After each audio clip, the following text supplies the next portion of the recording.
প্রিয় বন্ধুরা আসসালামু আলাইকুম। আমার আজকের আলোচনার বিষয় হলো মাটির পাত্রে রান্না করা খাবারের উপকারিতা নিয়ে।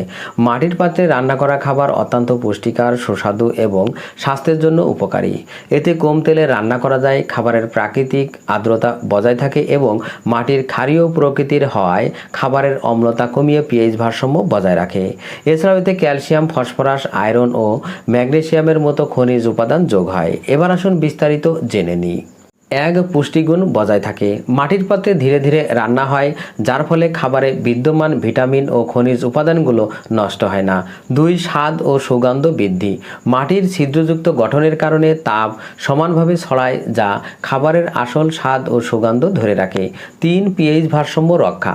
মাটির ক্ষারীয় প্রকৃতি খাবারের অ্যাসিডের সঙ্গে বিক্রিয়া করে খাবারের পিএইচ ভারসাম্য বজায় রাখে, ফলে খাবার সহজে হজম হয় না। 4. শরীরের জন্য উপকারী খনিজ। মাটির পাত্রে রান্না করার সময় ক্যালসিয়াম, ফসফরাস, আয়রন ও ম্যাগনেসিয়ামের মতো উপকারী খনিজ পদার্থ খাবারে যুক্ত হতে পারে।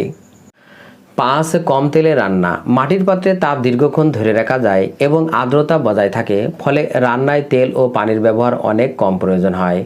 6. বিষমুক্ত ও নিরাপদ। এটি সম্পূর্ণ প্রাকৃতিক উপাদান দিয়ে তৈরি, তাই ধাতব পাত্রের মতো এতে কোনো ক্ষতিকর কেমিক্যাল খাবারের সাথে মেশার সুযোগ থাকে না। তো বন্ধুরা, আজ এই পর্যন্তই। আমার ভিডিওটি শেয়ার করবেন। সবাইকে ধন্যবাদ। আল্লাহ হাফেজ।